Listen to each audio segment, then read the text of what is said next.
नमस्कार दोस्तों। प्रस्तुत है हरिशंकर परसाई की लिखी व्यंग चार बेटे। बुढ़ऊ टस से मस नहीं हो रहे थे।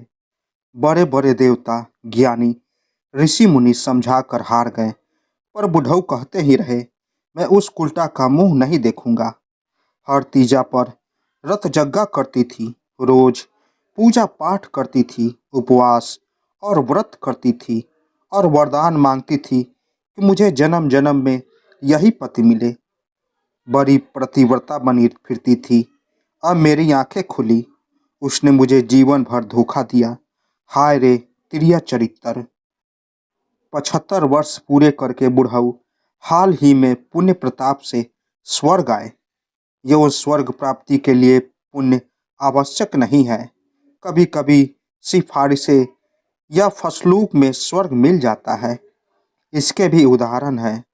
अजामिल डाकू ने जिंदगी भर तो नरक की तैयारी की, पर मरते वक्त अपने बेटे नारायण को पुकारा। नारायण समझे कि मुझे स्मरण किया है, बस उसे सीधा स्वर्ग भेज दिया गया। नाम की बड़ी कमजोरी होती है बेरों में। बुढ़ऊ कैसे आए यह नहीं कहा जा सकता, पर उन्होंने यहाँ स्वर्ग में भी अपने लिए नरक निर्मित कर लिया था। आदमी क्या नहीं बना लेता, गेहूं से रोटी भी बना लेता है और शराब भी। बुढ़िया उनसे 1 माह पहले ही आ गई थी। पृथ्वी पर लोगों का विश्वास था कि यह सच्ची प्रतिव्रता का लक्षण है। वह पहले पहुंच गई और अब वह चूल्हा चक्की जमा लिए, तब बुढ़ऊ भी पहुंच गए। यह सच था कि वे आदर्श पति पत्नी थे। 50 साल तो कोई फरिश्ते के साथ भी नहीं काट सकता, पर इतने लंबे दाम्पत्य जीवन में आपस में उनमें कभी भी झगड़ा नहीं हुआ। गृहस्थ धर्म की एक जरूरी रस्म पत्नी को पीटने की होती है, पर बुढ़ऊ ने इस पवित्र प्रथा के निर्वाह के लिए भी कभी बुढ़िया को गुलाब की छड़ी तक से नहीं छुआ। पर यहाँ आए 1 महीना ही हुआ था कि बुढ़ऊ ने बुढ़िया को गालियाँ देकर घर से निकाल दिया। पृथ्वी पर तो काम के मारे लड़ने की फुर्सत नहीं मिलती थी, पर यहाँ तो अनंत निठल्लापन था। खूब कलह हुई। बुढ़ऊ ने पत्नी को पहले तो गालियाँ दी, पर जीवन में कभी उसका अभ्यास न होने के कारण जब गाली नहीं सूझती तो वे हाथ चला देते। बुढ़िया बेचारी हाथ जोड़ती, पाँव पकड़ती, कस्में खाती, पर पति का क्रोध बढ़ता ही जाता।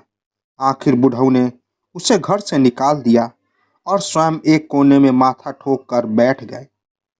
जब साधारण देवता मानते मनाते हार गए, तब इंद्र आए। बोले, बाबा जानते हो, यह स्वर्ग है। मन का दर्द था इन शब्दों में।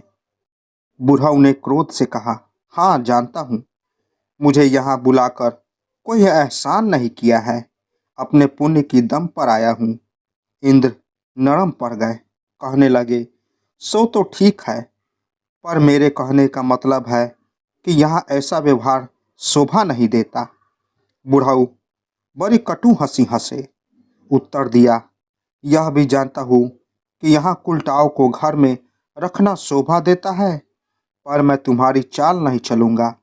उस कुलटा का मैं नाम भी नहीं सुनना चाहता। इंद्र समझ गए कि इनकी बुद्धि में विकार आ गया है। बुद्धि को अब क्षेत्र में से बाहर मानकर इंद्र ने देवों के गुरु बृहस्पति को उन्हें समझाने भेजा।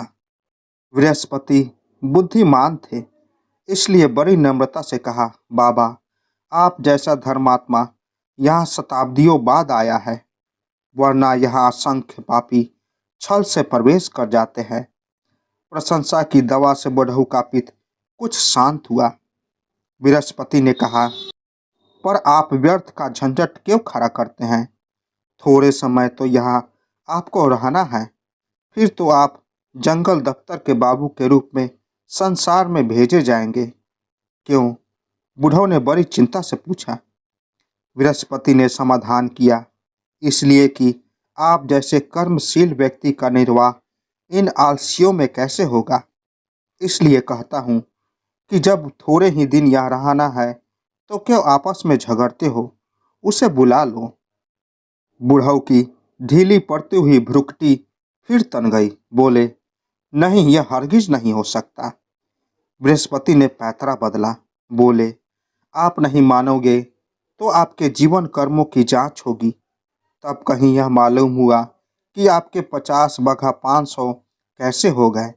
जिस मकान में आप रहते थे उसके आसपास के मकान भी आपके कब्जे में कैसे आ गए, तो जरा उलझन में पड़ जाओगे। इसलिए मेरी सलाह है कि निभा लो। बूढ़ऊ को गुस्सा आया। कहने लगे, यह धमकी किसी और को देना।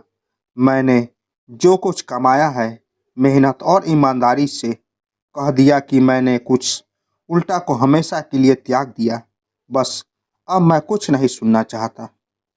बृहस्पति ने उसी प्रकार शांति से कहा, देखो बाबा, तुम्हारे त्यागने से कुछ नहीं होगा।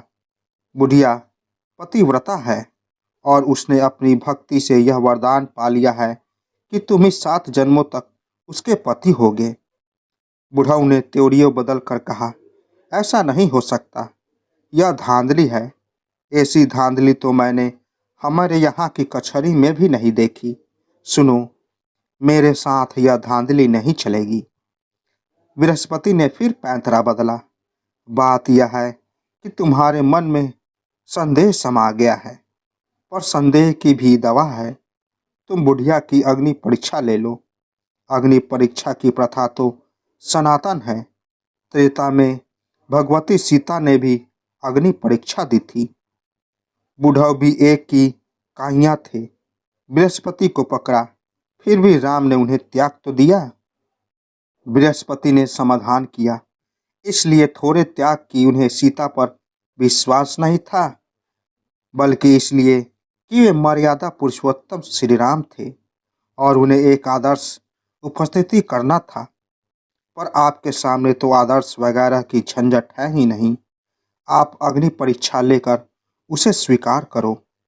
बुढ़ऊ ने कहा, अग्नि परीक्षा में भी विश्वास नहीं। जब लड़के ही कहते हैं तब बात झूठी नहीं हो सकती। बृहस्पति तनिक अब खींच उठे। बोले, क्या कहते हैं लड़के, और आपको यहाँ कौन बता जाता है? बुढ़ऊ ने कहा, क्या कहते हैं, यह तो मुझसे नहीं कहा जाएगा। परसों मेरे गांव के रघुनाथ धोबी आया है। उसी ने मुझे बताया कि लड़के ऐसा कहते हैं। रघुनाथ धोबी तुरंत बुलाया गया। वह वही कपड़े पहने था जो बृहस्पति ने उसे धोने के लिए दिए थे, पर बृहस्पति बुद्धिमान थे, इसलिए देखकर भी चुप रहे। उसने पूछा, क्या नाम है तेरा? रघुनाथ मालिक। कब यहाँ आया है? परसों मालिक। उसी दिन आपके कपड़े धोने को लाया था। सो तो दिख रहा है। क्यों रे, तूने यह क्या आग लगा दी?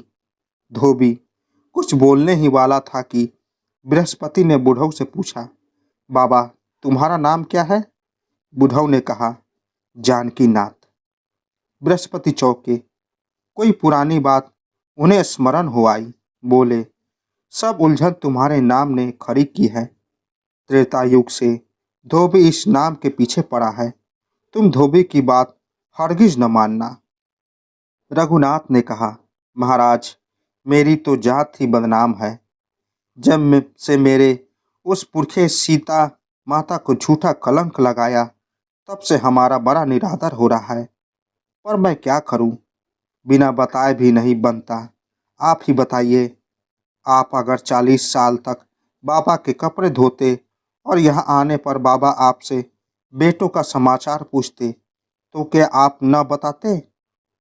बृहस्पति को अपना इस प्रकार उदाहरण के लिए उपयोग अच्छा नहीं लगा, पर वे बुद्धिमान थे, इसलिए चुप रहे। कहा, तो तूने ऐसा क्या कह दिया इनसे? रघुनाथ ने बताया, महाराज, बाबा तो साक्षात देवता थे।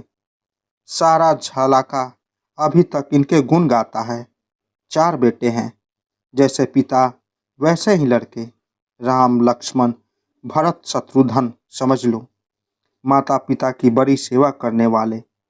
लोग कहते हैं कि श्रवण कुमार के बाद अब ये लड़के हुए हैं, और वह माँ भी साक्षात लक्ष्मी।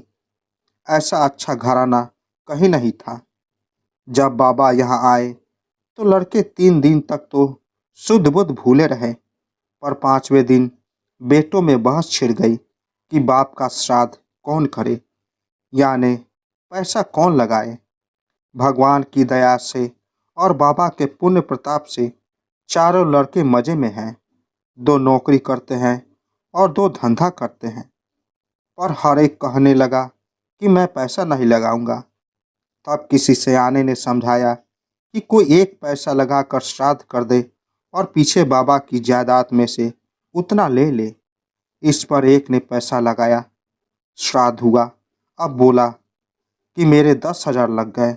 दूसरे कहने लगे कि मुश्किल से 2,000 लगे होंगे। फिर झगड़ा शुरू हो गया। तब 1-2 सयानों ने बीच में पड़कर 5 पर समझौता कराया। बाबा का श्राद्ध हुआ, नीलाम हो गए। जब जायदाद का झगड़ा शुरू हुआ, चारों में खींचातान होने लगी। हर एक से ज़्यादा हिस्सा हड़पने की कोशिश करने लगा। आह, कैसा प्रेम था भाइयों में, पर अब आपस में दुश्मन हो गए। जिस दिन मैं यहाँ आया उसके एक दिन पहले तो गजब ही हो गया। क्या हुआ महाराज कि 2 लड़कों ने कचहरी में अर्जी दी है कि बाबा के लड़के हम 2 ही हैं, इसलिए जायदाद हम में बंटनी चाहिए। कुल इतनी बात है। यही सब समाचार मैंने बताए हैं इन्हें। पर बाबा अब इस बेचारी साध्वी बुढ़िया से पूछते हैं कि बता, बाकी 2 लड़के किसके हैं। तो दोस्तों, आशा करता हूँ ये व्यंग आपको पसंद आई होगी। तो मिलते हैं एक और नई कहानी के साथ। तब तक के लिए नमस्कार।